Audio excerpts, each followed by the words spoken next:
오디션에서 자유 연기를 하는 경우들이 빈번하게 발생을 하죠. 그럴 때 어떤 독백을 선택해야 되지? 라는 생각을 굉장히 많이 하실 거예요. 왜냐면 사실 짧은 시간 안에 자신의 캐릭터와 연기 실력을 보여줘야 하기 때문에 그것들을 가장 잘 보여줄 수 있는 독백이 뭘까라는 고민을 하시는 것 같아요. 그래서 제가 오늘 독백 선택에서 가장 중요한 부분들을 간단 명료하게 정리해드리도록 하겠습니다. 우선 첫 번째, 흔한 독백, 유명한 대사는 피해라. 독백을 찾으실 때 어떻게 찾으세요? 보통 신인 배우들은 거의 이제 인터넷에 여자 독백, 무슨 드라마 독백 이렇게 되게 많이 찾아보실 거예요. 검색해서 그런 독백이 나오면 이거 좀 괜찮네, 내 캐릭터랑 비슷하네, 이런 생각으로 그 독백을 연습하고 오디션장에 가지고 가거든요. 이 감독님들이나 캐스팅 디렉터 분들이나 이 오디션을 평가하는 분들은 되게 수많은 배우들을 만날 거 아니에요. 근데 그 배우들이 중복되는 대사를 굉장히 많이 가져오는 걸 많이 봐요. 저도 대사를 이렇게 여러 번 들으면은 아니 또 이거야? 도대체 왜 다 이 대사만 하는 거야? 이런 생각들을 안 하실 수가 없거든요.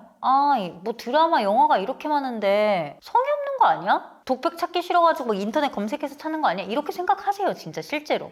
신선한 대사 가져오는 배우들이랑 비교할 수밖에 없죠. 독백 연습을 하셔도 돼요. 오디션장에는 이런 독백은 가져오지 않으시는 게 좋습니다. 유명한 대사는 사실 위험해요. 어떤 부분이 위험하냐면 기존의 배우들이 있잖아요. 기존의 배우들이 연기를 굉장히 잘했을 거예요. 그 배우를 뛰어넘는 연기를 해내야 하거나 그 배우와 완전히 다른 해석으로 다른 매력을 보여주면서 연기를 해야 되거든요. 영화나 드라마는 사람들의 뇌리에 박혀있기 때문에 그거를 바꾸는 게 너무너무 어려워요. 배우들도 신선하게 표현하는 게 너무너무 어려울 수밖에 없거든요. 당연히 비교가 될 수밖에 없고 재미가 없게 느껴질 수밖에 없어요. 오디션에 독백을 선택할 때는 드라마나 영화를 보시잖아요. 저거 나랑 캐릭터가 비슷한 것 같아. 저 대사 내 캐릭터에 굉장히 잘 어울릴 것 같아. 받아 적어가면서 독백을 완성하시는 게 가장 좋습니다. 두 번째, 기승전결이 명확한 대사를 찾아라. 사실 독백을 2, 3분 안에 보여줘야 되는 거잖아요. 사실 임팩트 있는 대사가 아니면은 그냥 아무나 중에 하나가 될 수가 있어요. 그렇기 때문에 독백에는 정말 기승전결이 명확하게 들어있는 독백을 선택하셔야 돼요. 그 짧은 독백 안에서 다양한 연기와 감정들을 표현해낼 수 있거든요. 꼭 이 독백에 기승전결이 있나 없나를 항상 확인하셔서 선택하시기를 바라겠습니다. 그다음 세 번째, 어렵지 않은 상황의 대사를 찾아라. 이게 무슨 말이지? 어렵지 않은 대사의 상황을 찾아라? 잘 생각해 보세요. 저희가 촬영장에 가요. 여기 식탁도 있고 이 조명도 있고 의자도 있고 상대도 있을 것이고 공간도 있을 거예요.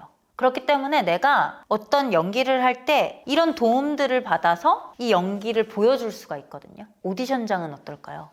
오디션장은요, 아무것도 없습니다. 이런 소품도 없고요, 상대도 없고요, 어떤 공간도 없어요. 아무것도 없기 때문에 온전히 내 연기로 그 모든 것을 커버하셔야 합니다. 그 모든 것을 커버해야 되는데 어려운 상황, 되게 어려운 인물, 사람들이 생각하지 못한 되게 어려운 공간을 선택하잖아요. 저게 무슨 얘기지? 무슨 상황이지? 어떤 성격의 캐릭터지? 이런 생각들을 하면서 온전히 배우의 연기에 집중을 못해요. 연기가 끝나면 궁금증이 많아지고 온전하게 보여줄 수가 없습니다. 그럼 그 연기를 어떻게 표현하실 거예요? 표현하기 너무 어려워요. 표현할 수가 없어요. 그 독백을 선택할 때는 되게 일상적이고 보편적이지만 자신의 캐릭터와 잘 어울릴 수 있을 것 같은 상황을 선택하시는 것이 가장 좋습니다. 이거 정말 중요하거든요. 네 번째, 극단적인 감정의 대사는 하지 마라. 왜 중요하냐면 신인 배우들은 이런 착각을 할 때가 굉장히 많아요. 감정적인 연기를 해야 연기를 보여줬다라고 생각을 하는 거죠.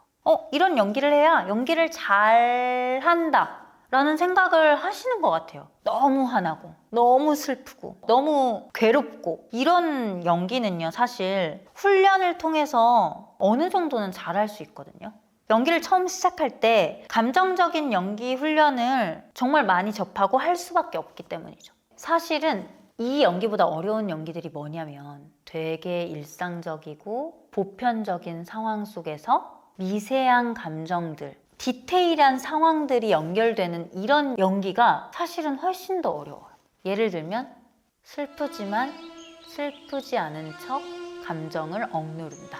뭐 이런 지문이 있다고 하면 더 디테일한 표현을 요구하는 거거든요. 오디션장에 가서 막 미친 듯이 오열해서 울고 화를 막 미친 듯이 내고 쌍욕을 하고 막 이런 대사들을 하면은 보는 사람들이 너무 부담스럽게 볼 수밖에 없고, 오디션을 보는 사람들은 연기를 할 필요가 없어요. 얼마나 디테일한 연기를 잘할 수 있느냐를 보여주는 게 굉장히 중요하기 때문에 여러분들 극단적인 대사는 절대 선택하지 마시고 굉장히 일상적이고 보편적이지만 그 안에서 자신의 캐릭터를 잘 보여주면서 디테일한 감정의 변화들이나 상황의 변화들을 표현할 수 있는 대사를 선택하는 것이 가장 중요합니다. 지금까지 제가 독백 선택의 꿀팁에 대해서 좀 전수를 해드렸는데 도움이 되셨을까요?